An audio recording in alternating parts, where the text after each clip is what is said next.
All right, guys, we are going to talk a little bit about standing desk setup.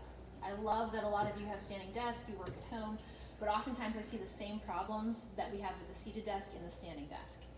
First things first is the height of the standing desk. You want your elbows to be at a 90-degree angle. You don't want to be reaching up like this, and you don't want to be reaching down like this. The other thing that's really important is monitor height.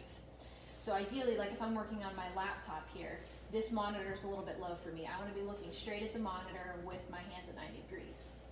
Oftentimes, if you have a laptop, you raise the laptop up and you would get a wireless keyboard and use your wireless keyboard down here while the monitor is there facing you. That is an ideal situation. The other thing that I also see with standing desk setups that a lot of people go wrong is they actually end up hanging on their low back. So if you look at my low back and hips right now, I'm really not activating anything in my lower extremity and I'm putting a ton of pressure on my low back.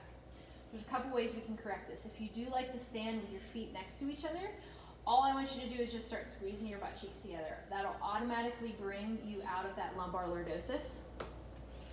Stand that way for a while. You will get fatigued because you're not used to standing that way.